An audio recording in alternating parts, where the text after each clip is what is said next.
Hey my listeners, कैसे हैं आप सब। उम्मीद करती हूँ अच्छे होंगे। मैं लेकर आ चुकी हूँ आप लोगों के लिए शादी एक पनिशमेंट का न्यू एपिसोड। तो चलिए शुरू करते हैं इसे। नायरा की हिचकी को बंद करने के लिए नायरा तुरंत ही जग से पानी को ग्लास में पोर करते हुए पूरा ग्लास पानी पीते हुए खुद से ही कहती है, एक सच पता चला तो इतना नाटक हुआ, अगर मेरा नाम पता चलेगा तो क्या करेंगे। खैर, मुझे इनसे डरना थोड़ी ना चाहिए। वो खुद से ही अभी बातें कर रही थी कि तभी अंश उसकी तरफ देखते हुए कहते हैं, क्या हुआ ठीक तुम्हारा हिकअप्स। ये सुनते ही नायरा तुरंत ही ग्लास को नीचे रखते हुए पूछती है, क्या। अंश उसको देखते हुए बस अपनी आंखें चढ़ा करके अपना रिएक्शन देते हुए उसे दोबारा पूछ लिया था, लेकिन अभी भी अंश के निगाहों के इशारों से नायरा को समझ नहीं आया था कि आखिर अंश पूछ क्या रहे हैं। वो उसके थोड़ा करीब आते हुए कहते हैं, हिकअप्स ठीक हुआ तुम्हारा। नायरा जो अपनी आंखें सिकोड़ते हुए पूछती है, इसका क्या मतलब होता है। अंश पीछे होते हुए कहते हैं, ओह कम ऑन, हिकअप्स जो तुम्हें अभी उसको हिचकी हिचकी बोलते हैं। वही नायरा जी कहती है, देखिए आप पढ़े होंगे इंग्लिश मीडियम में, मुझसे ना ज़्यादा इंग्लिश में पटा पटा मत क्या करिए आप। जब आपको पता है कि मुझे इंग्लिश के अच्छे अच्छे वर्ड्स नहीं आते तो फिर क्यों यूज़ करते हैं। वही अंशो नायरा की टोन को सुनते हुए कहते हैं, तुम बात बात पर मुझे डांटने का बहाना ढूंढती हो क्या। टोन संभाल कर बात किया करो मुझसे तुम। वही नायरा जी कहती है, मुझे तो आपसे बात ही नहीं करना है। और ये बोलते हुए वो अपने बाल को एक तरह झटकती है जो कि जाकर के थोड़ा सा अंश के मुंह पर भी लगा था। अंश उसके एटीट्यूड भरे लहजे को भी देख ही रहे थे कि तभी नायरा जैसे गेट पर पहुंची थी, बाहर से भी कोई जोर जोर से दरवाजे को नॉक करने लगा था। जैसे भी नायरा इस तरफ से दरवाजा खोलती तुरंत ही अंश उसका हाथ पकड़कर उसे झटके से पीछे खींचते हुए कहते हैं, रुको। नायरा जो अंश को इस तरह से अपना हाथ पकड़े देखकर कहती है, आपको क्या बहाना चाहिए होता है मेरे करीब आने का। अंश झटके से उसका हाथ छोड़ते हुए कहते हैं, इतने भी बुरे दिन नहीं आए मेरे जो तुम्हारे करीब आने के बारे में सोचूंगा। और वो अपने डोर के लगे साइड के स्क्रीन की तरफ देखते हैं, जिसे देखकर नायरा भी थोड़ा हैरान होते हुए कहती है, ये क्या है, दरवाज़ा क्यों नहीं खोलने दे रहे। मुझे इस कमरे में नहीं रहना, मैं बाहर जा रही हूँ। दोबारा से भी नायरा ने हैंडल पकड़ा था कि तभी अंश कहते हैं, रुक जाओ मत खोलो उसे। अंश जैसे ही कैमरे को लॉक करते हुए बाहर की तरफ देखते हैं कि इस वक्त बाहर खड़ा कौन है, तो यहाँ पर अंश के सारे दोस्त खड़े थे और उसके साथ ही अनु और अर्जुन भी आए थे। वो नायरा को तुरंत ही अपनी तरफ खींचते हुए उसको कुछ समझाने लगते हैं। नायरा जो बस उनको अपने मुंह खोले देखे जा रही थी क्योंकि अंश की बात ही कुछ ऐसी थी। अंश उसको अपने वार्डरोब पर इशारा करते हुए कहते हैं, तुम एक काम करो, तुम वार्डरोब में जाओ। नायरा जो पीछे होते हुए कहती है, आपका दिमाग आपके घुटने में आ गया है, मैं वार्डरोब में क्यों जाऊँ, और वैसे भी वार्डरोब में कौन सा इंसान रहता है। अंश उसका हाथ जबरदस्ती पकड़कर उसे खींचते हुए वार्डरोब खोलकर अभी जबरदस्ती अंदर धक्का देते, तभी नायरा जो कहती है, मैं अंदर नहीं रहूंगी, मुझे घुटन होती है। अंश उसको अपनी उंगली दिखाते हुए कहते हैं, झूठ मत बोलो, अगर घुटन होती तो तुम घूंघट में नहीं रह सकती थी। जिसे सफोकेशन होती है उसे घूंघट में रहने में भी प्रॉब्लम होती है। वही नायरा जो हल्का सा अपने चेहरे को दूसरी तरफ करते हुए कहते हैं, इन्हें तो कुछ ज्यादा ही ज्ञान है, अब क्या बोलूं। अब मैं वार्डरोब में क्यों जाऊं, लेकिन मुझे नहीं जाना, बोला ना मैंने। भैया जो थोड़ा फ्रस्ट्रेट होते हुए कहते हैं, तुम्हें बात समझ क्यों नहीं आ रही है, तुम्हें पता है कौन खड़ा है बाहर। इस बात को सुनते हुए नायरा जी कहती है, मेरे पास आपकी तरह ना 3 आंखें नहीं है जो एक कमरे से बाहर भी देख सकती हैं। मुझे क्या पता कौन खड़ा है, मैंने कौन सा दरवाजा खोलकर देखा है। भैया जी कहते हैं, उल्लुओं की फौज खड़ी है और अगर तुम्हें और मुझे इस तरह से कमरे में देख रही है तो बहुत बड़ी प्रॉब्लम हो जाएगी। Try to understand and get yourself inside this wardrobe. Naira जो फिर से पीछे होते हुए कहती है, क्या समझ लेंगे वो लोग, मुझे तो कुछ नहीं समझ में आ रहा। आप दरवाजा खोलिए, मुझे बाहर जाने दीजिए और अपने उल्लू के फौज के साथ आप मजे करिए, मुझे क्या।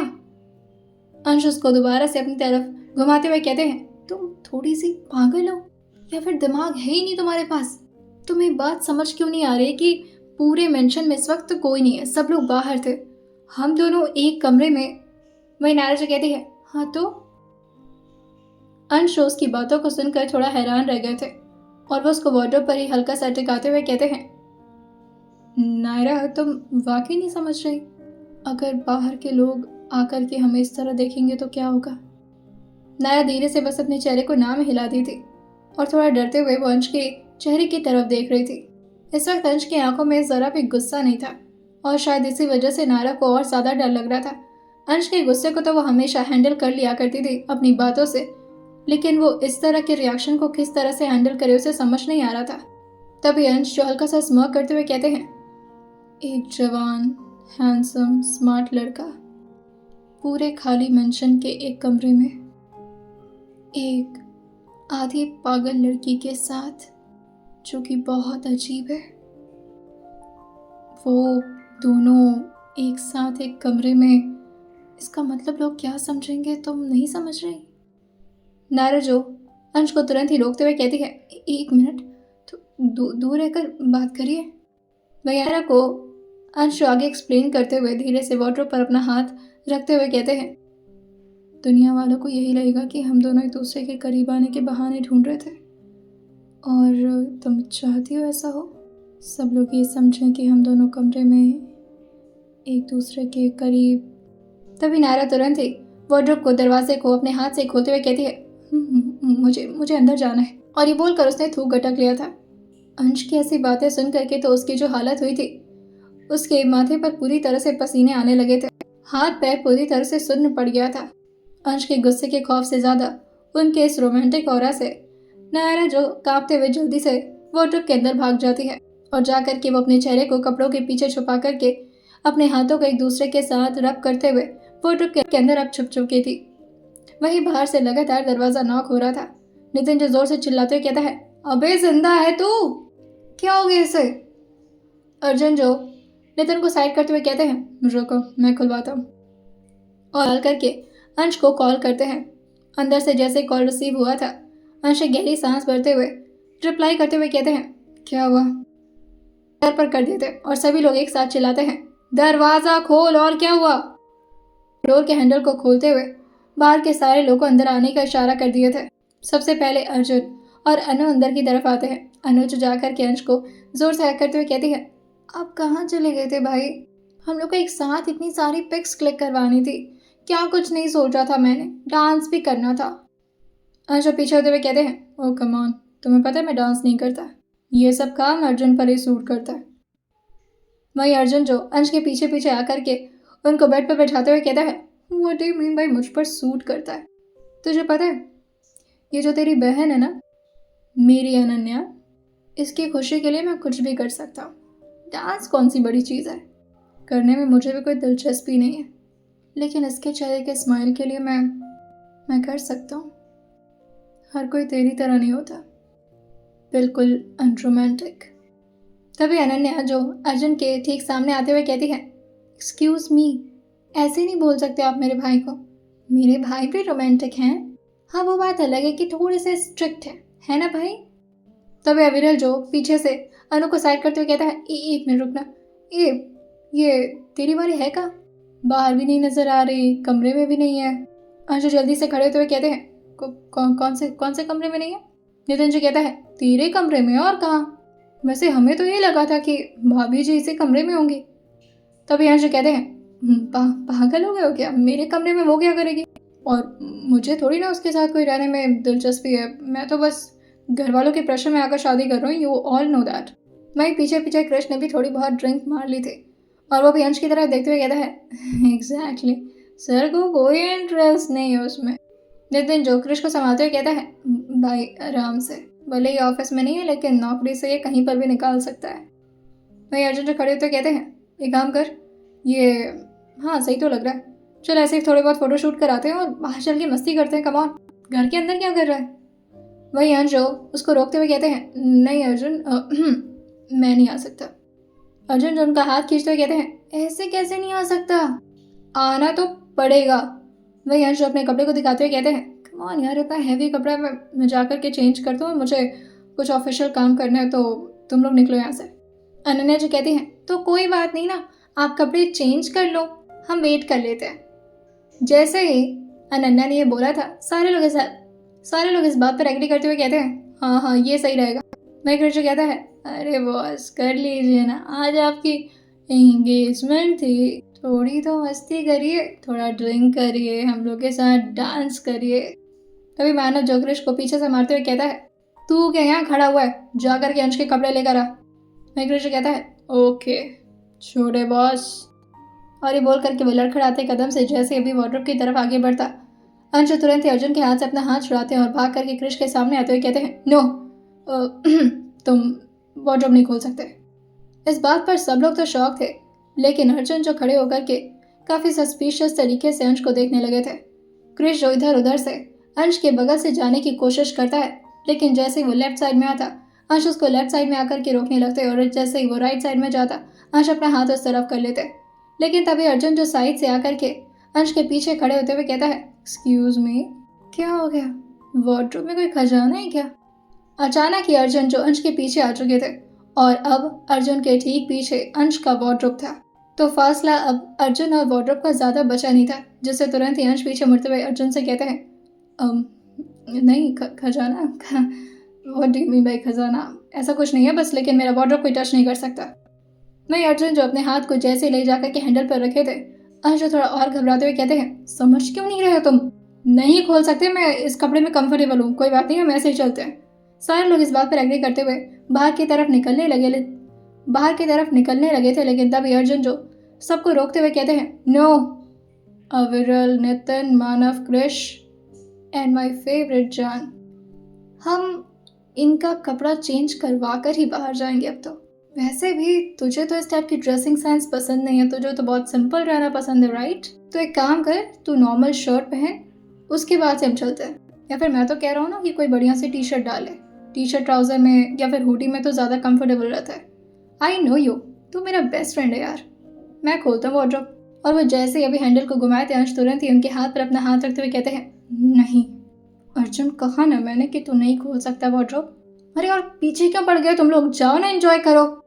अर्जुन जो हंसते हुए कहते हैं, मुझे कुछ तो गड़बड़ लग रहा है, क्या छुपा रहे हो मुझसे अंश? अंश उसके स्माइल को देखते हुए कहते हैं, अर्जुन ट्राई टू अंडरस्टैंड, यहाँ पर बहुत सारे लोग हैं और सबसे इम्पोर्टेंट अनन्या है यहाँ पर।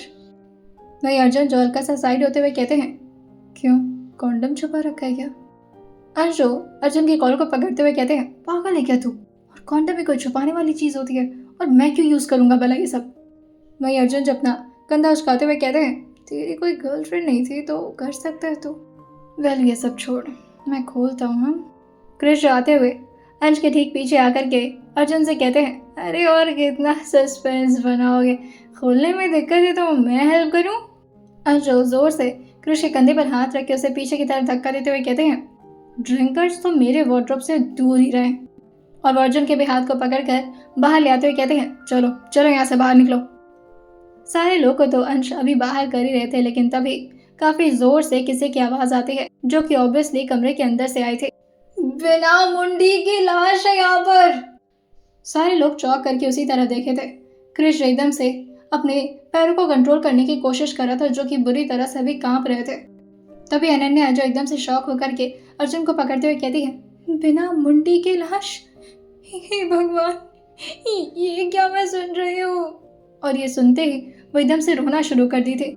वही अंश अपने सर पर अपने से रब करते हुए कहते हैं, ओह फक। तभी अर्जुन जो अंश की तरफ एक बार देखते हैं और फिर तुरंत ही क्रिश को संभालते हुए कहते हैं, क्या बिना मुंडी के ला?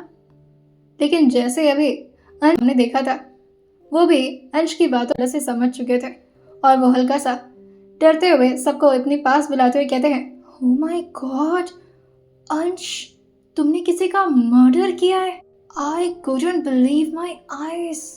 अंश भी समझ गए थे कि अर्जुन एक्टिंग कर रहे हैं, लेकिन बाकी के तीनों दोस्त जो भाग करके उसी वार्डरोब के सामने आकर खड़े हो गए थे। अविरल जो तुरंत ही अपना फोन निकालते कहता है, ये तो लेटेस्ट न्यूज़ है, अब तो मैं इसे न्यूज़पेपर में छपाऊंगा, बहुत हम लोग के ऊपर तानाशाही जताता है, हिटलर कहीं का। नितिन भी कहता है, अब तो तुम्हें मुझे जॉब देनी पड़ेगी, वरना इसके बारे में सबको।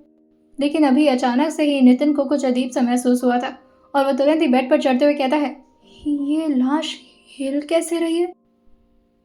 वहीं मानव भी तुरंत बेड पर आते हुए कहता है, मुझे भी लगा इसके चूड़ी की खनखन, ये तो कोई लड़की है। अब क्रिश भी बेड पर आते हुए कहता है, मुझे तो लग रहा है चुड़ैल है, मामला गड़बड़ है, इधर निकलते हैं यहाँ से। लेकिन तभी अर्जुन जो सबको रोकते हुए कहते हैं, अरे यार अब आप और कितना सस्पेंस बनाएंगे? भाभी जी आप भी जाइए बाहर, आपके पतिदेव का पतिदेव की जो प्लानिंग है ठीक तरीके से काम नहीं कर पाई। अच्छी तरह से स्ट्रेटेजी बनाना चाहिए था ना। जब तुझे पता था कि मैं भी आ रहा हूँ। वे अंश आकर के काउच पर बैठते हैं और मानव, नितिन और कृष को घूरते हुए कहते हैं, मेरे बेड से नीचे उतरो, पूरा मैट्रेस खराब कर रहे हो। वही अर्जुन भी उन तीनों को उतरने का ऑर्डर देते हुए कहते हैं, अरे यार समझो, नई नई एंगेजमेंट है, उसके बाद शादी होगी, मैट्रेस को अच्छा रहना जरूरी है। अनु जो भागकर अर्जुन के ठीक बगल में आते हुए कहती है, ये सब क्यों देखना पड़ रहा है हमें, हम चलते हैं ना यहाँ से। और ये भाभी क्यों बुला रहे हैं, आप ये तो चुड़ैल है ना, कहीं खा ना जाए हम लोग को, चलिए यहाँ से। नहीं अर्जुन जो अनन्या से कहते हैं, ये चुड़ैल सॉरी, ये जो लड़की है इसे आपके भाई ने छुपाया है और आपको नहीं लगता कि। तभी वार्डरोब के अंदर से आवाज आती है, नहीं मैं चुड़ैल नहीं हूँ, चले जाओ यहाँ से वरना खा जाऊंगी तुम सबको।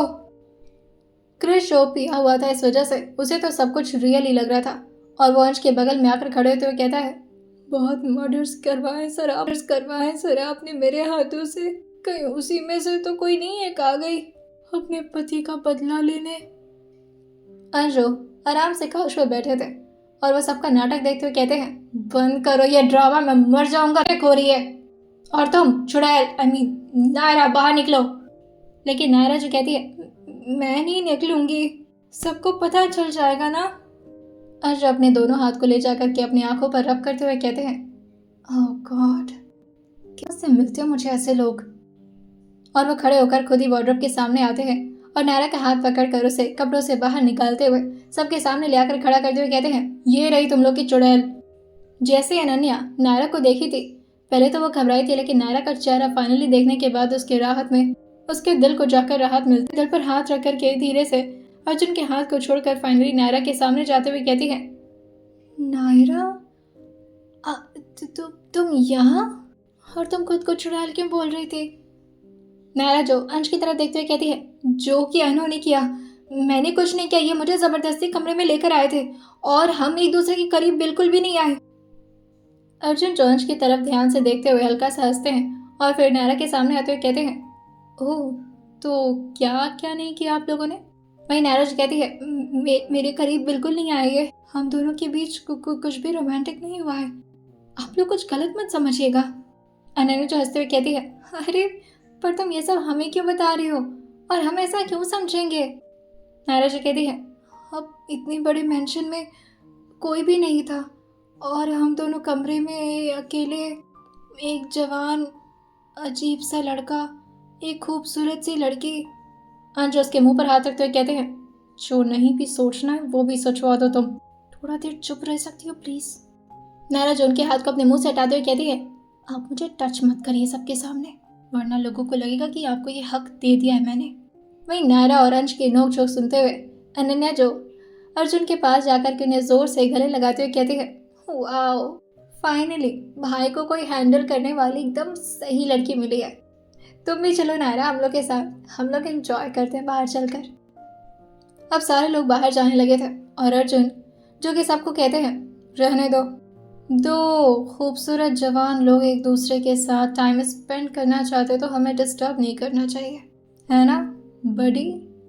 अंश अर्जुन को घूरते हुए कहते हैं, सब कुछ तेरी वजह से ही हुआ है, तो मिल मुझे कमीने। इस बात पर अर्जुन भी हंसते हुए कहते हैं, कमीने लोगों के साथ कमीना बनना पड़ता है, बाय माय बेस्ट। और ये बोलकर वो दरवाजे को बाहर से बंद कर दिया था। और तभी अनन्या जो अर्जुन के साथ चली रही थी कि अचानक अर्जुन का हाथ जो अनन्या के कमर पर पड़ता है, जिसे वो अचानक अर्जुन की तरफ देखते हुए कहती है, हाँ क्या हुआ।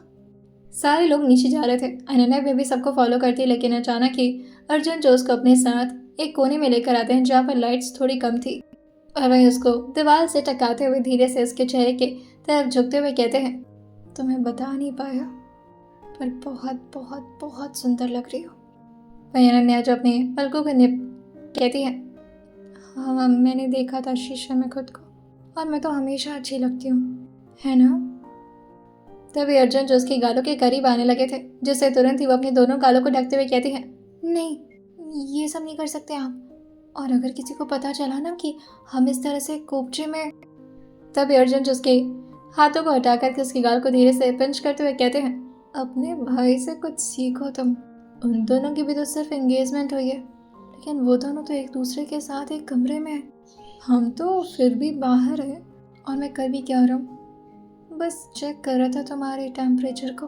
पता नहीं कैसा लग रहा है कि तुम्हें फीवर हो रहा है। नीरज अपने हाथ से अपने फोरहेड और अपने गालों को टच करते हुए कहती है, ऐसा कुछ नहीं है। तभी अर्जुन जो उसके दोनों हाथों को पकड़कर धीरे से उसके गाल से अपना गाल रब करते हुए उसके गर्दन के पास झुकते हुए कहते हैं, तो फिर तुम्हारा शरीर इतना गर्म क्यों है? अनुज माहौल को चेंज करते हुए तुरंत ही वहां से दूर जाने की कोशिश करते हुए कहती है, मुझे लगता है मुझे पानी की ज़रूरत है। लेकिन तभी अर्जुन जो पीछे से उसका हाथ रोकते हुए कहते हैं, अनु को सिर्फ अर्जुन की ज़रूरत है। वहीं दूसरी तरफ नायरा जो दोबारा से हैंडल पकड़ती है, लेकिन तभी अंश उसको रोकते हुए कहते हैं, तुमसे ना एक काम ठीक से नहीं हो सकता, छुपना भी नहीं आता तुम्हें। मुझे तो लगा था छुपने में बहुत माहिर हो तुम। पीछे मुड़ते हुए अनन्या पीछे मुड़ते हुए, आपको पता है मुझे आपके फालतू आइडियाज़ की कोई ज़रूरत नहीं है, और आपके दिमाग से छुपी थी ना, इसी वजह से पकड़ा गई। अगर मैं अपने दिमाग से छुपती ना तो कोई मजाल है मुझे पकड़ पाता। अंश इस बात पर एग्री करते हुए कहते हैं, well I agree on this. Hi रंसी, बहुत अच्छा खेलती हो तुम। इतने टाइम तक मुझसे छुप कर रही, मुझे पता भी नहीं चलने दिया।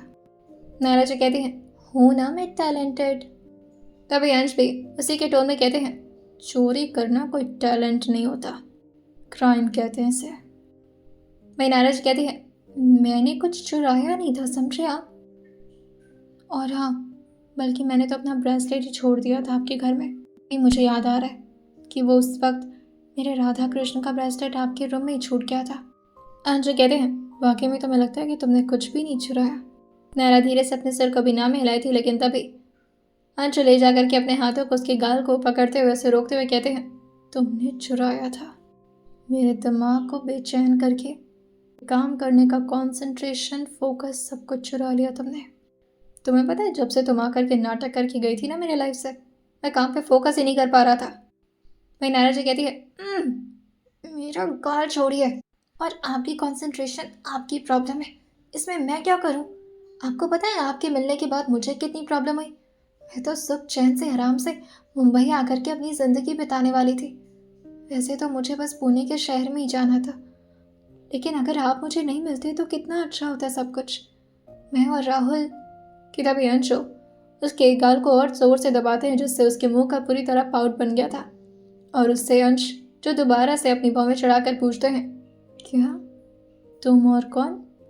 नायरा जो बेचारी दबे हुए मुंह से कुछ बोलने तो कोशिश कर रही थी, लेकिन वो बोल नहीं पा रही थी। लेकिन अंशु दोबारा से उसको फोर्स करते हुए कहते हैं, बोलो ना, क्या कह रही थी? नायरा जो कहती है, मैं और राहुल। अंशु उसके होठों की तरफ देखते हुए कहते हैं, देखो मैं सिर्फ ना अपने घर वालों के सामने तुम्हारे साथ शरीफ रहने वाला हूँ, एक अच्छा पति का ढोंग करने वाला हूँ। लेकिन एक बात याद रखना, जब भी तुम मुझे अकेले मिलोगी ना, I am gonna torture you so badly. तुम मेरी नज़र में अभी भी वही लड़की हो जिससे मैं बिल्कुल भी पसंद नहीं करता, और अपने मुंह से किसी और मर्द का नाम तो लेना मत तुम, मुझे पसंद नहीं है।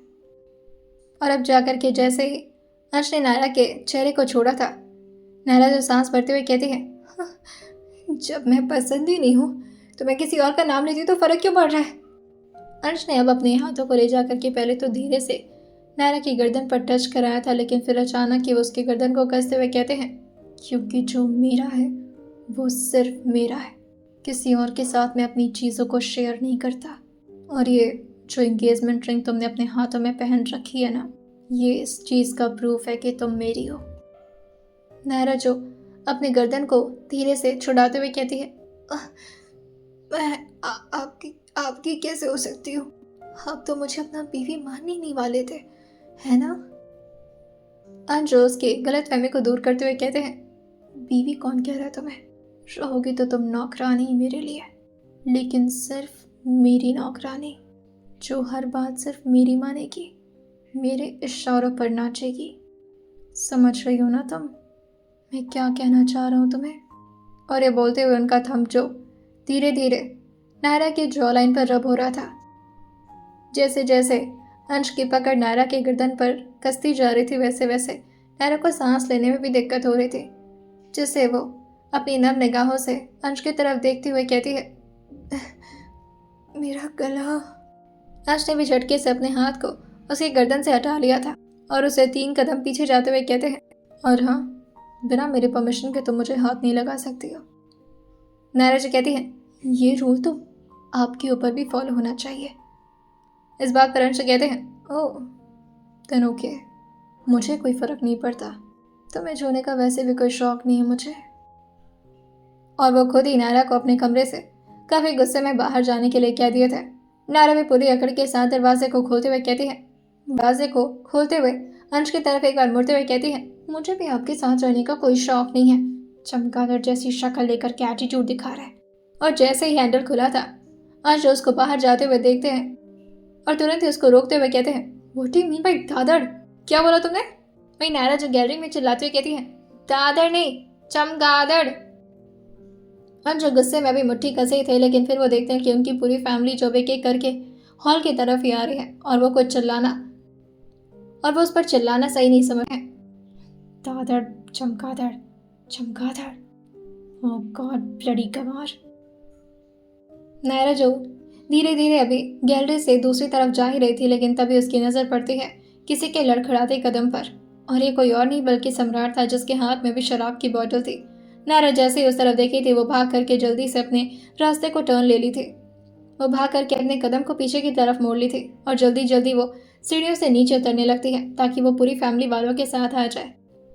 वो भी नीचे के स्टाफ रूम की तरफ जाती है, लेकिन तभी शालिनी जी उसको रोकते हुए कहती हैं, उधर कहाँ जा रही हो बेटा तुम? इधर आओ। नायरा जो शालिनी की आवाज़ सुनते ही उनकी तरफ भाग कर आती है और जल्दी जल्दी सांस भरते हुए उनके हाथ को पकड़ते हुए कहती है, थैंक गॉड आंटी, आप मिल गई मुझे। ये सुनते ही शालिनी जी जो धीरे से उसको गले लगाते हुए कहती हैं, क्या बात है, परेशान क्यों लग रही हो? कुछ कहा है क्या किसी ने? और तुम उस वक्त भागकर अंदर क्यों आ गई? सब लोग तुम्हें पूछ रहे थे बेटा। नायरा जी कहती है, क्या जवाब देती सबको? मैं कौन हूँ, कहाँ से आई हूँ, क्या खानदान है मेरा?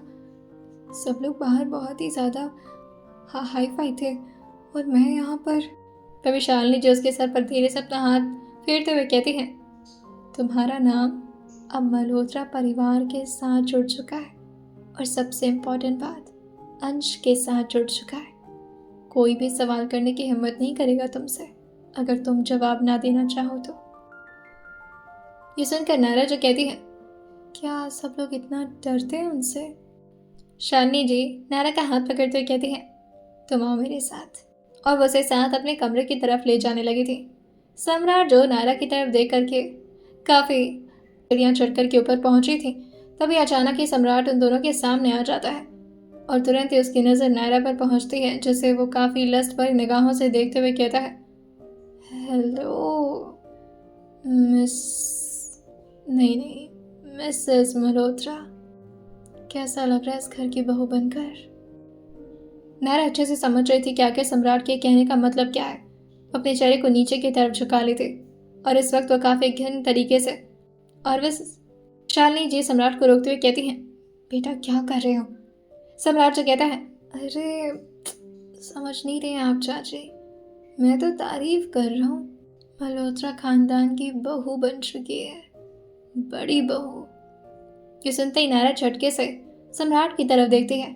सम्राट जो कहते हैं, हाँ अब मेरी तो शादी होने से नहीं रही, तो बड़ी बहू तो तुम ही हुई ना, वैसे कह ढा रही हैं आप, बड़ी बहू। तभी शालिनी को संभालते हुए कहती है, बेटा बिहेव योरसेल्फ, और इस हालत में नीचे मत जाना तुम, सारे गेस्ट आए हुए हैं, तुम कमरे में जाओ अपने। और अपने एक स्टाफ को बुलाते हुए कहती है, रमेश इधर आओ, इनको ले जाओ इनके कमरे में। वो तुरंत ही अपना सर हम हिला करके सम्राट के हाथ को पकड़ता, लेकिन तभी सम्राट उसको झटका देते हुए काफ़ी ज़ोर से पीछे बाउंड्री की तरफ धक्का दिए थे, जिसे वो जा करके ऑलमोस्ट बाउंड्री पर टकराता है। और सम्राट जो थोड़ी तेज़ आवाज़ में कहते हैं, दूर रहो मुझसे, पागल नहीं हूँ मैं, समझ में आ रही मेरी बात? पागल नहीं हूँ मैं, मुझे ले जाएंगे कमरे में। और वे एक बार नायरा की तरफ देख करके गायबिंग करते हैं और तुरंत ही 3rd फ्लोर की तरफ निकल जाते हैं। नायरा जो इन सब हरकतों से काफ़ी ज़्यादा परेशान और घबरा गई थी, लेकिन शालिनी जी ने उसे आखिरी वक्त पर संभाल लिया था और उसे ले जा करके अपने कमरे में धीरे से दरवाजे को अंदर से बंद करते हैं और उसको प्यार से बेड पर बिठाते हुए कहती हैं, सॉरी तुम्हें ये सब कुछ। नायरा जी कहती है, आप क्यों माफ़ी मांग रही हैं? कोई बात नहीं, मैं समझती हूँ जो भी कुछ हुआ उसके बाद उनको काफ़ी बुरा लग रहा होगा। शालिनी जी जो नायरा के गाल पर धीरे से हाथ रखते हुए कहती हैं, ये तुमने मेरे सामने तो बोल दिया है, मगर अंश के सामने कभी भी सम्राट को फेवर मत करना बेटा। नायरा जी ये सुनकर थोड़ा क्यूरियस होते हुए पूछती है, क्यों? उन्हें बुरा लगेगा? शालिनी जी इस बात पर थोड़ा सा टेंस हो गई थी और वह आराम से अपने दोनों पैरों को उठा करके बेड पर बैठती हैं और नायरा को भी कंफर्टेबली बैठने के लिए कहती हैं। नायरा जो हल्का सा पीछे की तरफ टेक लगाते हुए कहती है, मैं ठीक हूँ आंटी, आप बताइए क्या कह रही थी? शालिनी जी जो कहती हैं, बेटा मैं तुम्हें अंश के बारे में कुछ बताना चाहती हूँ। अब तुम उसके जीवन साथी बनने जा रही हो। उसके बारे में कुछ ऐसी बातें हैं जो सिर्फ मुझे पता है। दुनिया के लिए अंश ना एक सक्सेसफुल बिजनेसमैन है, लेकिन दुनिया को ये नहीं पता कि वो सक्सेसफुल क्यों बना। उसका ना बचपन से एक शौक था कि वो मेरे लिए घर बनवाएगा, और जब भी कोई बात आती ना मेरे ऊपर तो वो हमेशा मुझे संभालने के लिए आता था। इस घर में मुझे प्यार सिर्फ करने वाला कोई था तो मेरा बेटा ही था। सच कहूँ तो अगर मेरा बेटा मेरे साथ ना होता तो मैं मर जाती। ये सुनते ही नायरा थोड़ा इमोशनल होते हुए कहती है, आंटी आप ऐसे क्यों? शालिनी जी जो कहती हैं, हाँ सही कह रही हूँ मैं। तुम्हें पता है अंश को दुनिया बहुत ही ज़्यादा स्ट्रॉन्ग समझती है। सारे लोग कहते हैं कि वो बहुत ही ज़्यादा रूड हैं, उनका ऑरा बहुत ही स्ट्रिक्ट है, मगर ऐसा नहीं है। आज भी जब वो मेरे गोद में सर रख कर के सोता है ना तो बिल्कुल छोटा मासूम अंश दिखता है मुझे उसमें। जब भी मेरी हालत बुरी हो जाया करती थी क्योंकि किसी और का गुस्सा मेरे चेहरे पर, मेरे हाथ पर निकलता था, वो आकर के अपने छोटे छोटे हाथों से मेरी पट्टी किया करता था और हमेशा सिर्फ एक बात कहता था, माँ मैं आपके लिए बहुत बड़ा आदमी बनूंगा और आपको इस घर से लेकर जाऊंगा।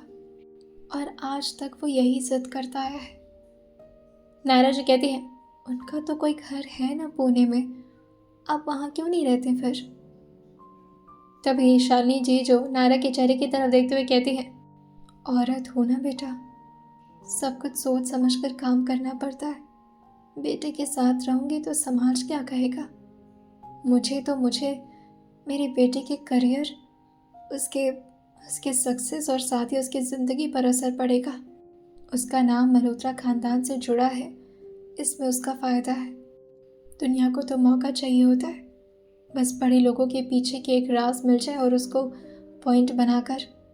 खैर ये सब छोड़ो, मैं सिर्फ तुम्हें इतना समझाना चाह रही थी कि अंश को समझना थोड़ा मुश्किल है। उसका पास्ट बहुत बुरा रहा है और मुझे उम्मीद है कि तुम उसे संभाल लोगी। नायरा शालिनी जी की बातों पर इमोशनल तो हो रही थी, लेकिन सच थी कि नायरा शालिनी जी की बातों पर इमोशनल हो रही थी, लेकिन जितने प्यार से शालिनी जी अंश की तारीफ कर रही थी, नायरा धीरे से अपने चेहरे को साइड में करते हुए कहती है, 2 दिन भी हमारा रिश्ता टिक जाए उसके बाद तो संभालूंगी ना उन्हें। शायद आंटी को ये बात पता नहीं है कि वो कितने ज़्यादा खड़ूस है। कभी लड़ते हुए देखा ही नहीं होगा अपने बेटे को।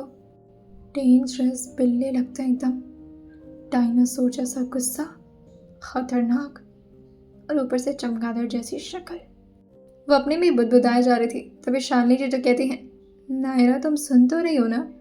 नायरा झटके से शालिनी जी की तरफ देखते हुए कहती हैं, हाँ मैं सुन रही हूँ और आपको समझ भी रही हूँ, और मैं पूरी कोशिश करूँगी कि मैं उन्हें संभाल पाऊँ।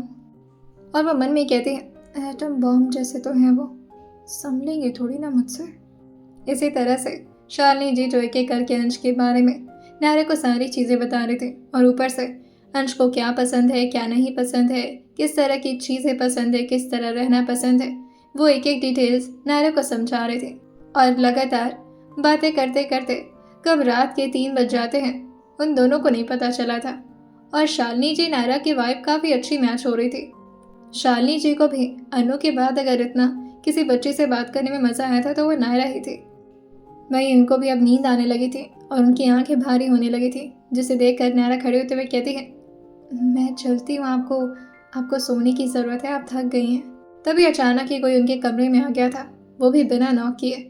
नायरा जो तुरंत ही खड़ी होती है और देखती है कि ये तो शालिनी जी के हस्बैंड शेखर हैं, जो कि अभी थोड़े नशे में लग रहे थे।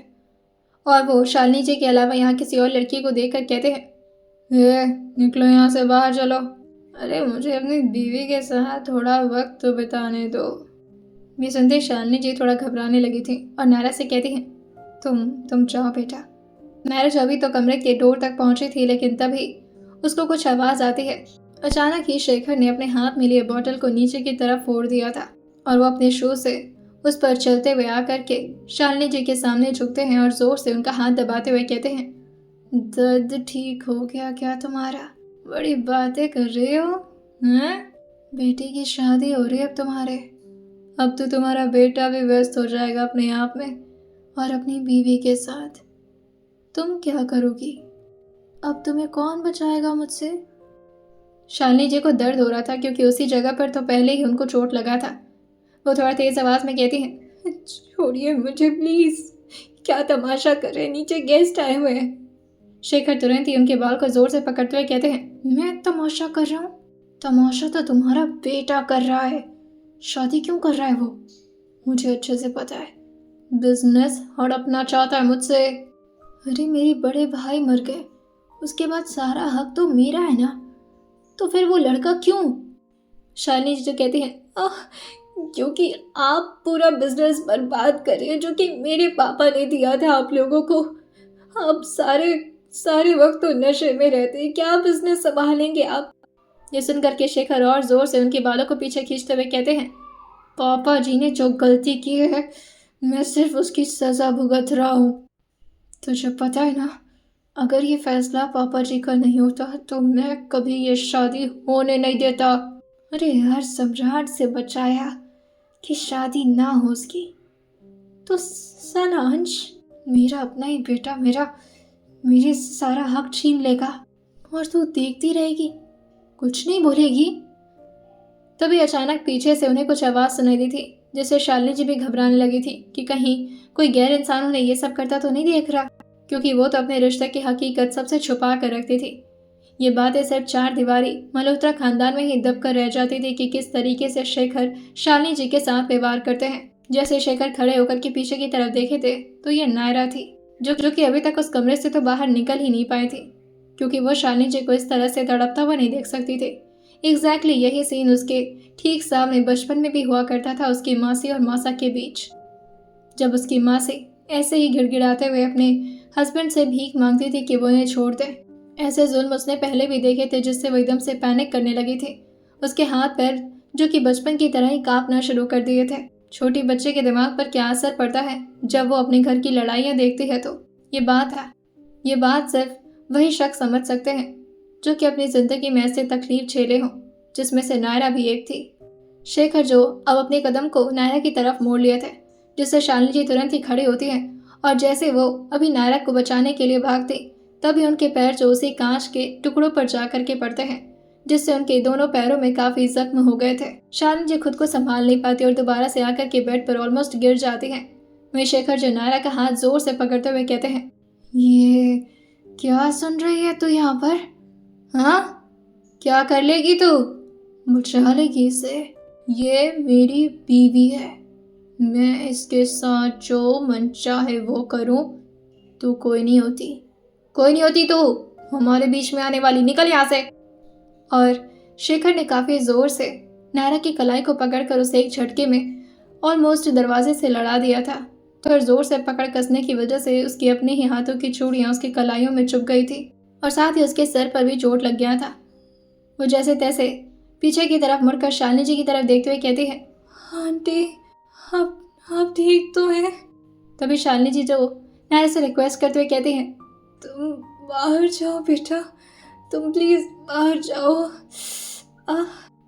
उनके पैर में काफी दर्द हो रहा था। वहीं शेखर जो पीछे मुड़कर शालिनी को देखते हुए कहते हैं, चुप एकदम, मैं भेजता हूँ इसको बाहर। ये नौकरानी, निकल इधर से। और वह दरवाजा खोलकर उसे पूरी तरह से नीचे की तरफ धक्का दे दिए थे, जिससे वो बाहर जाकर के धड़ाम से फर्श पर गिरते हैं।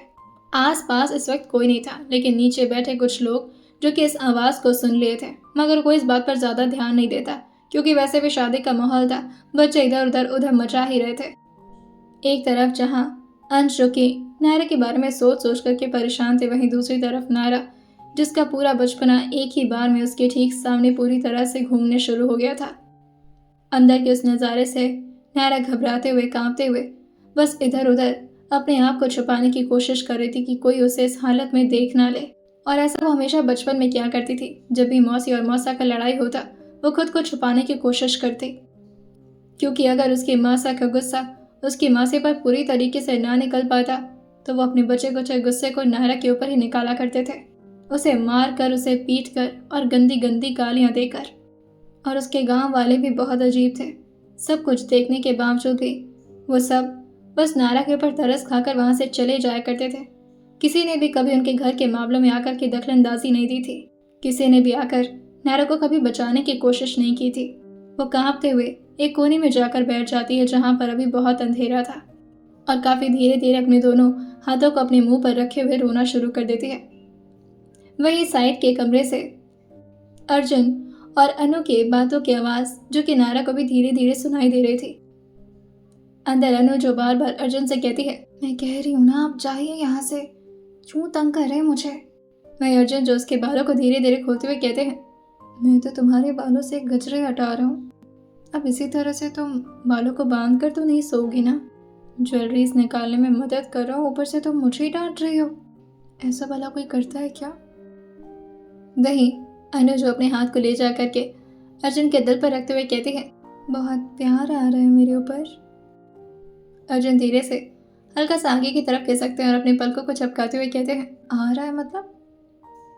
मेरे दिल में तो हमेशा आपके लिए प्यार भर भर के बाहर निकलता रहता है। वो बात अलग है कि तुम नोटिस नहीं करते हो। वहीं अनु भी धीरे से अपने दोनों हाथों को ले जा करके अपने घुटनों पर रखती है और अपने सर को टिकाते हुए अर्जुन की तरफ देखते हुए कहती है, तो नोटिस करवाइए ना मुझे, मैं तो नोटिस करना चाहती हूँ। अर्जुन भी बहुत ही धीरे आवाज में पूछते हैं, कैसे करवाऊँ नोटिस। अनु जो पहले तो कुछ सोचने की एक्टिंग करती है और फिर अपने गाल को ले जा करके अपने हाथों पर टिकाते हुए कहती है, आपकी आवाज़ काफ़ी है मुझे समझाने के लिए, बाकी कहते हैं समझदारों के लिए इशारा काफ़ी होता है।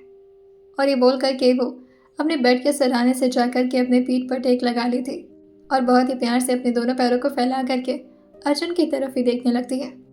और उसके साथ ही वो धीरे धीरे अपने बालों से गजरे को खुद हटाने लगी थी। अर्जुन जो उसके इशारों को समझते हुए हल्का सा आगे की तरफ आते हैं, लेकिन तभी जो हल्का सा अपने चेहरे को ना मिलाते हुए कहती है, जो भी नोटिस करवाना है दूर से करवाइए। अर्जुन जो धीरे से अनु के पैर पर अपना हाथ सहलाते हुए उसके पायल को अपने हाथों से निकालते हुए कहते हैं, ओके तो सुनो। और फिर वो अपना गला क्लियर करते हैं। कैसे कहूँ, इश्क में तेरे कितना हूँ बेताब मैं, आँखों से आंखें मिलाकर चुरा लूँ तेरे ख्वाब में। ये बोलते हुए उनकी निगाहें जो ठीक अन्नू के निगाहों में देख रही थी, वहीं वो अपनी बातों को आगे कंटिन्यू करते हुए कहते हैं, मैं गुमशुदा सी रात हूँ, मेरी खुशनुमा सुबह तुम ही हो, मैं जो जी रहा हूँ वजह तुम हो, वजह तुम हो। ये सारी बातें जो बाहर से कोई सुनते हुए बहुत ही ज़्यादा रो रहा था। और फिर नायरा धीरे से अपने लहंगे को उठा करके दूसरी तरफ पहुंचती है, जहाँ पर रेलिंग से बाहर की तरफ का नज़ारा दिख रहा था और बाहर की ठंडी ठंडी हवाएं जो उसके बदन को छूते हुए उसे काफ़ी ज़्यादा ठंड महसूस करा रही थी। वो रोते हुए रेलिंग से टिक करके नीचे बैठ गई थी ताकि कोई भी उसे नोटिस ना कर पाए, और वो ऊपर आसमान और तारों की तरफ देख रही थी।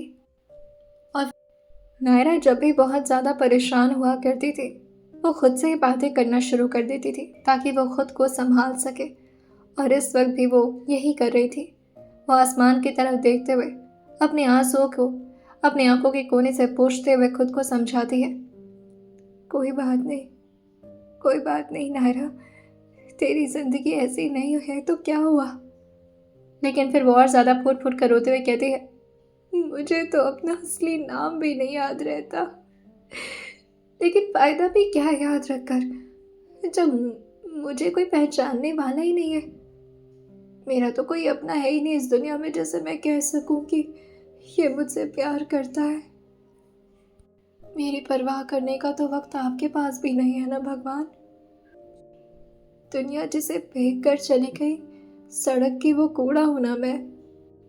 सही कह रहे थे वो चमगादड़ जैसी शक्ल है, बस उनकी बातें बहुत सही करते हैं वो। सही कह रहे थे, मेरे जैसे लोगों को तो मर जाना चाहिए। लेकिन फिर भी मैं बचपन से इतना कुछ देखी हूँ, इतना कुछ झेली हूँ, लेकिन शिकायतें नहीं करती हूँ।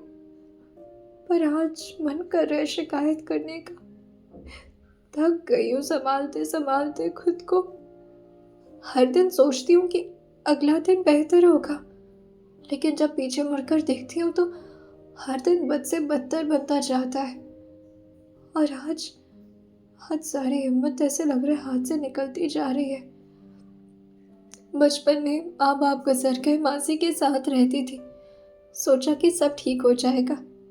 उसके बाद से फिर मौसा जी की वो सारी हरकतें जो अभी भी मेरा दिल दहला देती है, लेकिन उसके बाद भी मैं मौसी के साथ खुश रहने की कोशिश करती थी। और वो भी मुझे अजीब अजीब तरीके से टॉर्चर करती थी, परेशान करती थी। मैंने कोई कंप्लेन नहीं किया। मैंने उस दुनिया में भी अपनी खुशियाँ ढूंढने की पूरी कोशिश की और अपना एक दोस्त बनाया, राहुल। जब दर्द में रहती तो उससे जाकर बातें करती थी। वो मुझे शायद समझता था, लेकिन वो भी मेरी गलत फहमी निकली। मेरी जिंदगी उम्मीद पर चलती आई है। सोचा था बड़ी होंगी तो मैं भी कॉलेज जाऊंगी। क्या पता था हलवाई बनकर जिंदगी बीत जाएगी मेरी। और जब शहर आई फाइनली अपना सपना पूरा करने, सोचा अब अपने हिसाब से जीऊंगी तो देखिए ना कहाँ आकर फंस गई हूँ। क्या बना दिया आपने मुझे। अपनी शक्ल छुपाना पड़ रहा है, अपना नाम छुपाना पड़ रहा है। सब क्यों है मेरे साथ ही, ये सब क्यों है भगवान। मैं आपको बता रही हूँ, अगर इसी तरह से मेरी जिंदगी चलती रही ना, बहुत जल्द आपके पास आ जाऊंगी मैं। नहीं जी पाऊंगी ऐसे, आई प्रॉमिस। और यही सोचते सोचते वो धीरे से अपने सर को बाउंड्री पर टिका लेती और अपनी आंखें बंद कर लेती है। वैसे उसने अपनी आंखें सोने के लिए तो बंद नहीं की थी, लेकिन थकान और अपने दिमाग की सारी परेशानियां जो कि उसको बहुत ही ज़्यादा थका दी थी, और उसके शरीर जो वहीं पर आराम ढूंढने लगी थी, वो कब अपनी गहरी नींद में पहुंच गई थी उसे खुद नहीं पता चलता। तभी सुबह के वक्त एक स्टाफ जो आकर के सफाई कर रहा था, वो नायरा को इस हालत में देखकर थोड़ा परेशान हो जाता है और धीरे से उसके सामने जाकर झुकते हुए कहता है, मैडम आप ठीक तो हैं मैडम। लेकिन नायरा जो कि इस वक्त पूरी तरह से अपनी आंखें बंद करके नींद के आगोश में बहुत ही ज्यादा मस्त थी, तभी वो आदमी जो अपने हाथ को नायरा तक पहुंचाता, लेकिन फिर वो खुद ही अपने हाथ को पीछे करते हुए कहता है, नहीं ये तो अंश सर की मैडम, मैं इन्हें हाथ लगाऊंगा तो मारा जाऊंगा। अंश सर को ही बुलाता हूँ। और वो भाग कर अंश के कमरे में पहुंचता है और जल्दी जल्दी बाहर की तरफ दरवाजे को पीटना शुरू कर देता है। अंश जो कि अभी इस वक्त एक्सरसाइज कर रहे थे, और वो आवाज़ सुन करके तुरंत ही खड़े होते हुए कहते हैं, आ रहा हूँ। उन्हें लगा था दोबारा से उनका कोई दोस्त आकर उन्हें परेशान करने वाला है। वो जैसे भी दरवाज़ा खोल कर देखे थे तो एक स्टाफ था जो कि काफ़ी घबराते हुए अपने सांस को रोकते हुए कहता है, सर वो वहाँ पर मैडम बेहोश पड़ी हैं। अंश जो एकदम से घबरा गए थे क्योंकि मैडम से उन्हें लगा था कि कहीं शालिनी जी या अनु को तो कुछ नहीं हो गया। तभी वो स्टाफ जो कहता है, सर वो वहाँ मैं उन्हें उठाने की कोशिश की, लेकिन अंश उसी हालत में तुरंत ही बाहर की तरफ निकलते हुए कहते हैं, कौन, कहाँ है वो। और वो उनको अपने साथ बाहर की तरफ लेकर आता है। वो लोग अभी सेकंड फ्लोर पर ही थे, जहाँ पर गैलरी के लास्ट में बाहर की तरफ का सब कुछ नजर आ रहा था। खुले आसमान के नीचे हल्की हल्की हवाओं को महसूस करते हुए। इस वक्त एक लड़की जो कि बाउंड्री पर अपना सिर टिकाए नीचे बैठी हुई थी, उसको इस तरह बैठा देख करके अंश उसे स्टाफ से कहते हैं, तुम जाओ यहाँ से, और हाँ, किसी को भी बताना मत इसके बारे में, क्योंकि अंश पीछे से ही उस लड़की को पहचान गए थे कि ये कौन है। वो तुरंत ही उस लड़की के सामने आकर बैठते हुए कहते हैं, तुम्हें सोने की और कोई जगह नहीं मिली, यहाँ आकर के सो। लेकिन जैसे ही अंश ने नायरा के चेहरे पर गौर फरमाया था, समझ में आ रहा था अंश को कि रात भर नायरा कितना रोई है। उसकी आंखों के आंसू जो सूख चुके थे और उसके चेहरे पर हल्का फुल्का निशान भी छोड़ गए थे, जिसे महसूस करते हुए अंश तो धीरे से अपने हाथ को ले जा करके नायरा के गाल पर टच कराते हैं और फिर उसके बालों को पीछे करते हुए कहते हैं, मैंने रात में कुछ कहा तो नहीं था इसे, रोने क्यों लगी है?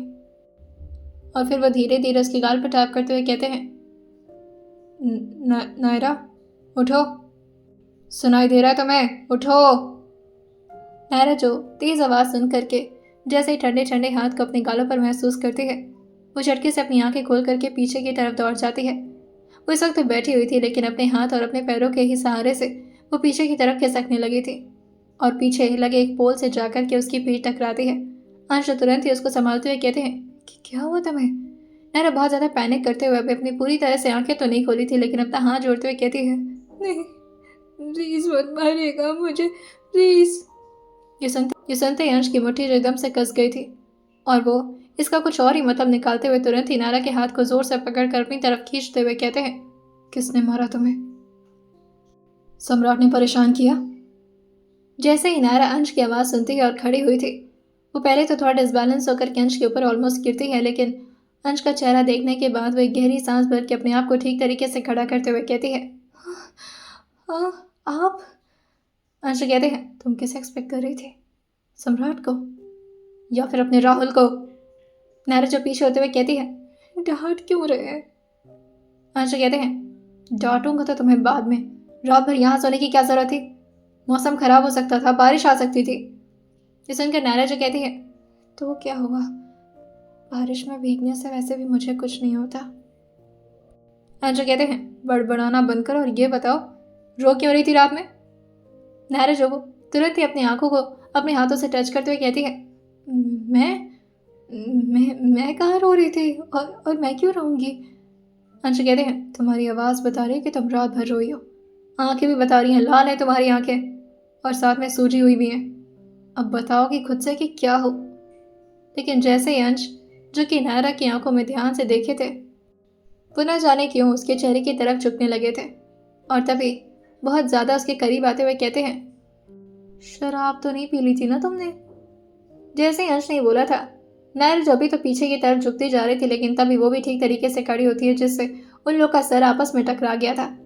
अंश जो पीछे होते हैं, लेकिन तभी नायरा जो अपने सर को दोबारा से अंश के करीब लाते हुए कहती है, दोबारा मारिए। अंश कहते हैं, मुझे कोई शौक नहीं तुम्हें मारने का।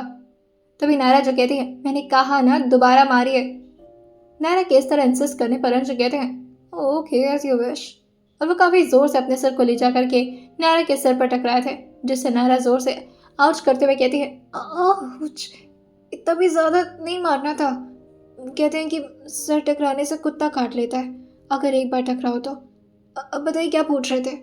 अंश कहते हैं, कुछ नहीं पूछ रहा था, चलो मेरे साथ तुम पहले। पागल कहीं की। जैसे ही अभी अंश ने नायरा की कलाई को जोर से पकड़ा था, उसके कलाई के जो टूटे हुए कुछ चूड़ियाँ थी उसके हाथ में और ज़्यादा चुभने लगी थी। जहाँ पर पहले से इतना जख्म था, ऊपर से और जख्म मिलने के बाद नायरा जो दर्द से करा उठती है और जोर से अपना हाथ खींचते हुए कहती है, मेरा हाथ, प्लीज छोड़िए, मेरा हाथ दर्द हो रहा है। अचानक से अंश को भी कुछ महसूस हुआ था, जैसे उनके हाथ में कुछ गीला गीला लगा हो, और जैसे वो अपने हाथ की तरफ देखते तो उनके हाथ में पूरी तरह से खून फैलाया था। वो नायरा के हाथ को जैसे अपने हाथों में लिए थे, उसके हाथों में जख्म देखकर वो भी हैरान हो गए थे और उसकी तरफ देख करके वो इशारे में कहते हैं, ये क्या है? नायरा जो तुरंत ही अपने हाथ को पीछे करते हुए कहती है, कुछ नहीं है, वो मेरे हाथ में चोट लग गई थी। अंश जो उसकी तरफ आगे बढ़ते हुए कहते हैं, कैसे लगी थी? नायरा जो कहती है, मैंने कहा ना कुछ नहीं हुआ।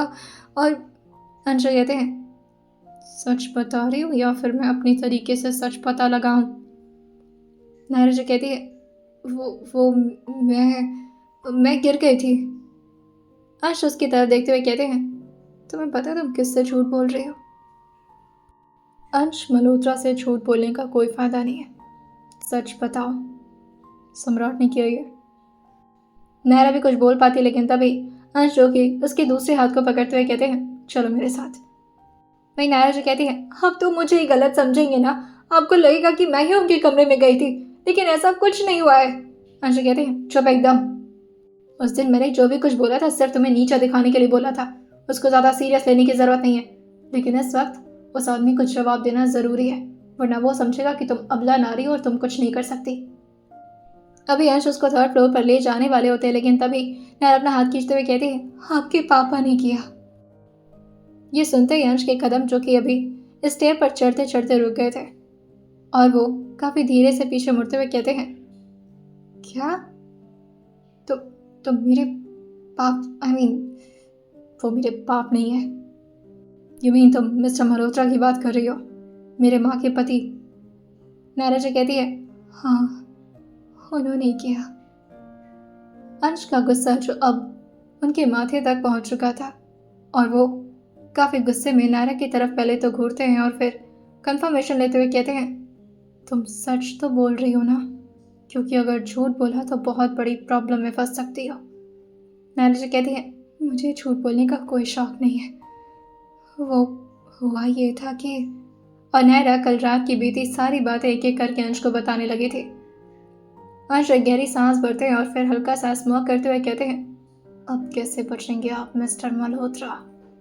तो काफ़ी जल्दी ही मल्होत्रा खानदान में ब्रेकफास्ट कर लिया करते थे। अभी सब लोग डाइनिंग चेयर के अगल बगल ही बैठे हुए थे। अर्जुन और उनकी फैमिली तो उनके घर पर थी, लेकिन अंश के बाकी फ्रेंड्स जो यहीं पर मौजूद थे, और अंश जो उसी हालत में नायरा को अपने साथ खींचते हुए नीचे की तरफ लाते हैं, जहाँ पर सारे लोग अंश और नायरा को इस तरह देख करके हैरान हो गए थे। जयचंद्र जो अपने ब्रेकफास्ट को करते करते रुक करके अंश की तरफ ही देखते हुए कहते हैं, आ गए आप बहुत जल्दी। तभी अंश जो शेखर की तरफ ध्यान से देखते हुए कहते हैं, ज़रा खड़े तो होइएगा। शेखर जो अपनी नशीली आंखों को अंश की तरफ ले जा करके टकाते हैं और फिर अपने हाथों में पकड़े स्पून को अपने बाल में घुमाते हुए कहते हैं, क्यों? मैं क्यों खड़ा हूँ? ब्रेकफास्ट का टाइम हुआ है, तुम आकर यहाँ पर बैठो। वही अंश कहते हैं, आप इधर आइए। शालिनी जी जो अंश को रोकते हुए कहती हैं, बेटा ये क्या? कि तभी अंश कहते हैं, आपके पैर में क्या हुआ है माँ? जयचंद्र जो इस वक्त जानवी को अपने ठीक बगल में देख करके अंश को चुप रहने का इशारा करते हुए कहते हैं, अंश आ करके नाश्ता करिए आप। और हर दिन आपको कोई ड्रामा करना होता है क्या? ये सब आपके घर में चलता होगा, हमारे घर में ये सब। तभी अंश जो अपना हाथ दिखाकर जयचंद्र को रोकते हुए कहते हैं, मैं आपसे बात नहीं कर रहा हूँ, जिससे कर रहा हूँ एक्सपेक्ट करूँगा कि वही मुझे जवाब दे। मिस्टर मल्होत्रा, मेरी माँ के पति, ज़रा खड़े तो होइएगा। अश्विन जो कि अनु के पापा थे, वो अंश को रोकते हुए कहते हैं, बेटा कोई ब्रेकफास्ट करता है तो इस तरह उन्हें खड़ा नहीं किया जाता। तभी अंश खुद ही आकर के शेखर के ठीक सामने आते हैं और उनके बाजू को जोर से पकड़कर अपनी तरफ खींचते हुए कहते हैं, प्यार से कहता हूँ तो सुनाई नहीं देता क्या आपको? शेखर ने अपना हाथ उठा लिया था गुस्से में, और वो अंश की तरफ देखते हुए कहते हैं, मेरा हाथ अगर रुका है तो सिर्फ इस परिवार की इज्जत की वजह से। समझ क्या रखा है तुमने? कोई तुम्हें कुछ कहता नहीं है, सर पर चढ़े जा रहे हो तुम। जयचंद्र जो खड़े होते हुए कहते हैं, क्या तमाशा लगा रहे हैं आप दोनों बाप बेटे? दोनों एक ही जैसे हैं। गुस्सा कंट्रोल नहीं होता शेखर, बड़ा हो गया वो, शादी होने वाली है उसकी, हाथ नहीं उठा सकते आप। मैं शेखर जो अपने डैड की तरफ देखकर कहते हैं, आप इसे कुछ क्यों नहीं कहते हैं? ये मेरे साथ कितनी बदतमीजी से बात करता है, मैं ये सब बर्दाश्त नहीं करूँगा। तभी शेखर को अंशु उनके सीने पर हाथ रख के रोकते हुए कहते हैं, मत करिए ना बर्दाश्त, निकल जाइए इस घर से, रोका किसने आपको? वहीं अश्विन जो खड़े होकर के अंश के सामने आते हैं और फिर उनको संभालते हुए कहते हैं, बेटा इस तरह नहीं बात करते, वो पापा हैं आपके। अंश को इस वक्त बहुत ही ज़्यादा गुस्सा आ रहा था, और शालिनी जी जो समझ रही थी कि आखिर मामला क्या है, वो तुरंत ही सारी बातों को संभालते हुए कहती हैं, "हाँ, वो शायद किसी बात को लेकर अंश परेशान हो गया होगा। बेटा आई अंडरस्टैंड, लेकिन ये गलत है ना? तुम आओ बैठो नाश्ता करो। वही अंश कुछ बोलते लेकिन शालिनी जी अपनी आंख दिखाते हुए कहती हैं, मैंने कहा ना तुम नाश्ता करो। बचपन से आज तक हर बार शालिनी जी ने यही किया था। हमेशा वो अपने हस्बैंड को डिफेंड करने के लिए अंश को आंखें तो दिखाया करती थी। अंश भी इस बात पर हल्का सा मुस्कुराते हुए कहते हैं, अच्छा नाश्ता करूँ मैं आप दोनों के साथ? बहुत हैप्पी फैमिली है ना मेरी। यहाँ पर कोई किसी को न डांटता है, न अब्यूज करता है, न मारता है ना? है ना? मेरी माँ के पति। और फिर वो शालिनी जी को अपनी तरफ खींचते हुए कहते हैं, वैसे आपके चरणों में ये प्यारे प्यारे चोट कैसे लगे? दोबारा से गिर गई थी मॉम? जानवी जी जो हैरान होकर के इन सारे तमाशों को देख रही थी। सावित्री जी भी इसमें अंश को ही डांटते हुए कहती हैं, अंश समझ क्यों नहीं आ रहा है तुम्हें? अरे यहाँ पर और भी लोग आए हुए हैं, क्यों सबका मूड खराब कर रहे हो? तभी इस वक्त कृष जो कि अपनी जिम्मेदारी को निभाते हुए तुरंत ही खड़े होते हुए अंश के पास आते हुए कहता है, सर सही कह रहे हैं, कल तक तो आप ठीक थी ना आंटी, अचानक से आपके पैर में इतना चोट कैसे लग गया? अब शालिनी जी जो कि बातों में फंस चुकी थी वो साड़ी से अपने पैरों को कवर करते हुए कहती हैं, ऐसी कोई बात नहीं है, पैर में बस कुछ चुभ गया था। वो क्या है ना, बच्चे ने कुछ फैला दिया था तो लग गया था पैर में, क्या हो गया इसमें? वही अंशु कहते हैं, इस बार नहीं मॉम, इस बार आपके पास बहाना नहीं है और मैं कुछ बोलने भी नहीं वाला आपके पति को, वो भी इस वजह से क्योंकि उन्होंने आपको हर्ट किया है। अब जयचंद्र को और ज़्यादा रहा नहीं जाता और वो खड़े होते कहते हैं, बस करो अंश, पति पत्नी के मामले में तुम होते कौन है बोलने वाले? अंशु नायरा को अपने करीब खींचते हुए कहते हैं, इस लड़की का होने वाला पति हूँ मैं, जिम्मेदारी है ये मेरी। और फिर वो अपनी मॉम की तरफ देखते हुए कहते हैं, आपके पति आपके साथ जो मन चाहे वो करें, आई डोंट केयर, क्योंकि आप तो यही चाहती हैं। तो मैं आपका लाडला बेटा बन करके आप जैसा कहेंगी वैसा ही करूँगा, लेकिन अगर मेरी होने वाली पत्नी के साथ किसी ने बदतमीजी की, वो मरेगा मेरे हाथों। और ये बोलते हुए वो अपनी डैड को ही घूरे जा रहे थे। जयचंद्र अब समझ गए थे कि मामला अब उन लोगों के हाथों से नहीं संभलने वाला। वो तुरंत ही साइड में जा करके अर्जुन को कॉल लगा दिए थे। वहीं यहाँ पर शेखर जो शालिनी की तरफ ही देखते हुए हैरान थे कि आखिर इतनी बड़ी बेइज्जती कैसे कर सकता है उनका अपना बेटा। नायरा जो धीरे से कहती है, सॉरी मुझे नहीं बताना चाहिए था आपको, आप प्लीज़ तमाशा मत खड़ा करिए। तभी अंशु बहुत ही हक से नायरा की कमर पर अपना हाथ रखते हुए कहते हैं, मेरी जान, कोई नहीं, मेरा रिश्ता, मेरी शादी तय की है ना इसके साथ, तो अब मैं बताता हूँ कि पति किसे कहते हैं, जो शायद आप कभी बनकर नहीं दिखा पाए, शेखर मल्होत्रा। और फिर वो नायरा की कलाई को आगे बढ़ाते हुए कहते हैं, मेरी बीवी के हाथों में आपकी वजह से चोट आई है, कोई जवाब है आपके पास इसका? और इसके सर पर भी चोट है, ये देखिए। शालिनी जी को याद आ गया था कि किस तरह से शेखर ने नायरा को ज़बरदस्ती धक्का दिया था, जिसे वो जाकर के डोर से ही टकरा गई थी और उसके सर पर काफ़ी ज़ोर से चोट भी लग गया था। अब वो एकदम से चुप रह जाते हैं। वही अंशु शेखर के ऑलमोस्ट करीब जाकर के अपने हाथ को जैसे ही अभी शेखर के कॉलर पर रखते, पीछे से ज़ोर से कोई चिल्लाते हुए कहता है, अंश तुझसे कुछ इम्पोर्टेंट बात करनी है, इधर तो सुन। लेकिन सुनने के मूड में नहीं थे। ऑब्वियसली उनकी कल एंगेजमेंट हुई थी, इतने सारे गेस्ट थे और उन सबके सामने इस तरह का तमाशा करने की जब हिम्मत शेखर कर सकते हैं, तो उन्हें पता था कि जब इस घर से बाहर जाएंगे तो ये इंसान उनकी मॉम के साथ क्या कुछ नहीं करेगा। मॉम का तो बहाना नहीं मिल पाता उन्हें कि वो अपने पापा से लड़ पाएं, लेकिन अपनी बीवी के बहाने से तो वो लड़ ही सकते थे। वो अर्जुन को रोकते हुए कहते हैं, तुम्हारा काम वेट कर सकता है, तुम्हारी बातें वेट कर सकती हैं, लेकिन जो मैं कर रहा हूँ मैं और ज़्यादा इंतज़ार नहीं कर सकता। हाँ तो मिस्टर शेखर मल्होत्रा, क्या मुझे एक्सप्लेन करेंगे कि मेरी होने वाली बीवी को आपकी वजह से चोट कैसे लगी?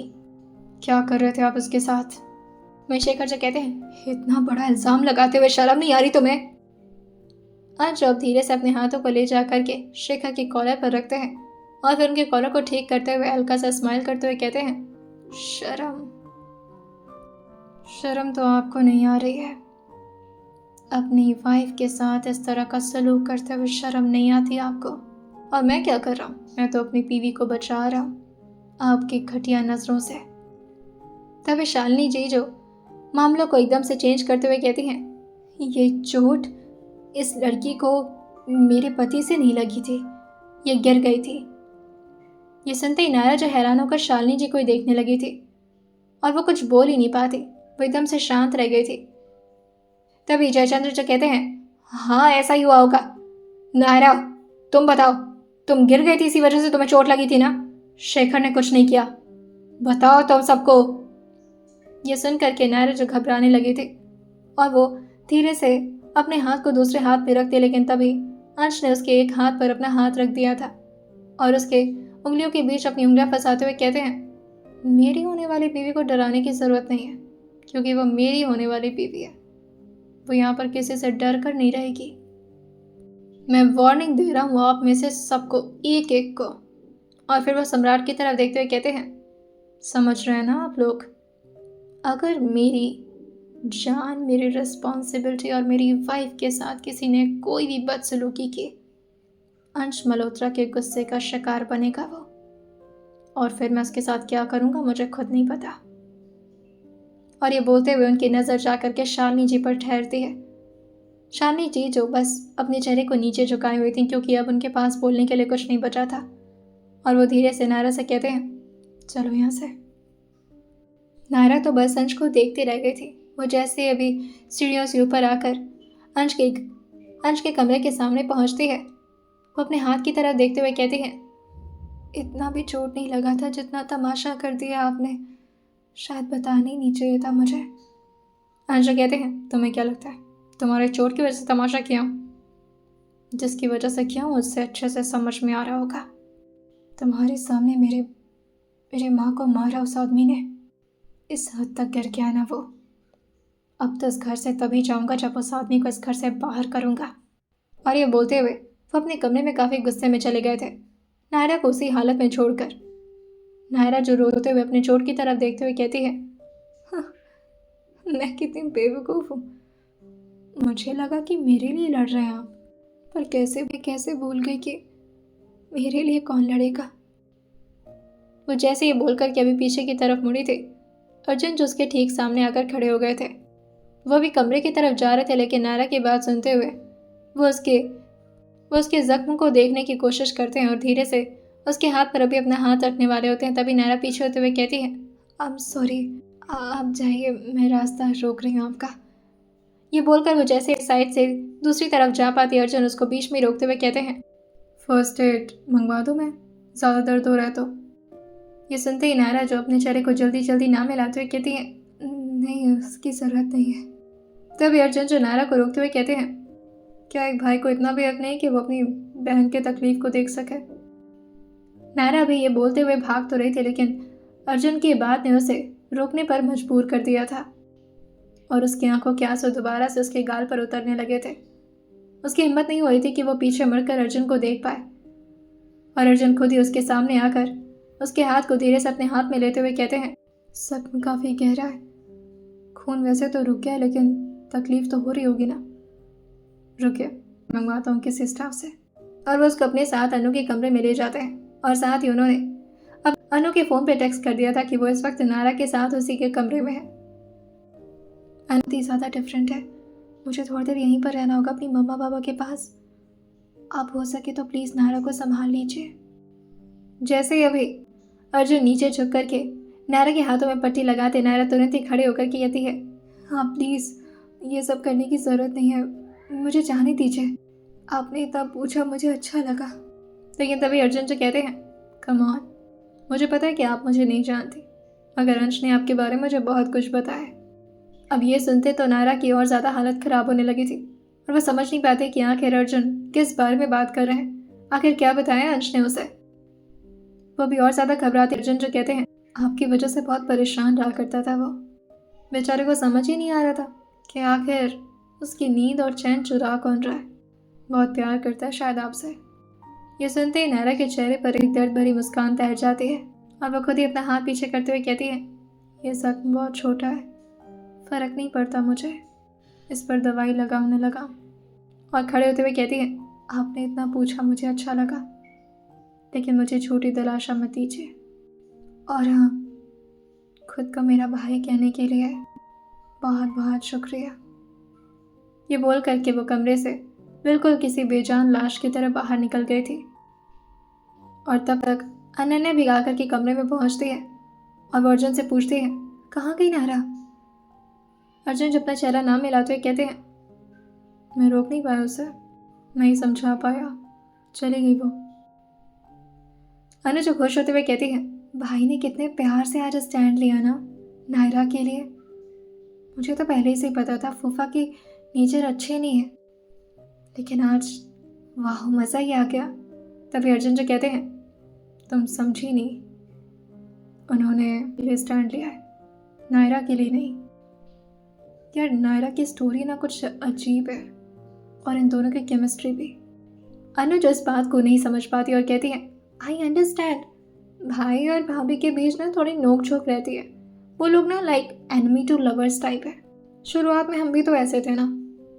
अर्जुन जी कहते हैं, सही कह रही हो तुम। अर्जुन अनन्या को ज़्यादा कोई नहीं करते और बस उसे अपने सीने से लगा रहे थे, लेकिन इस वक्त उनके दिमाग में नायरा चल रही थी। आखिर ऐसा भी क्या हुआ तुम्हारे साथ जिससे तुम अंश के करीब भी हो और साथ ही तुम दोनों के बीच इतनी दुश्मनी भी है। मेंशन में बहुत सारे लोग थे, मेंशन भी बहुत बड़ा था, लेकिन उसके बावजूद भी नायरा को ना तो कहीं रहने की और ना ही कोई ठिकाने की जगह मिल रही थी और ना ही वो किसी से अपना दर्द बयां कर सकती थी। इतने भीड़ में भी वो पूरी तरह से अकेले पड़ चुकी थी और दोबारा से वो उसी कोने वाली जगह में पहुंचती है जहां पर वो पूरी रात बिताई थी और आकर दोबारा से चुपचाप वहीं पर बैठ जाती है, जैसे उसे इसी ही जगह पर सुकून मिल रहा हो। आइए जानते आने वाले एपिसोड में क्या होने वाला है और सुनते रहिए शादी एक पनिशमेंट सिर्फ और सिर्फ स्टोरी विद सौम्य के साथ।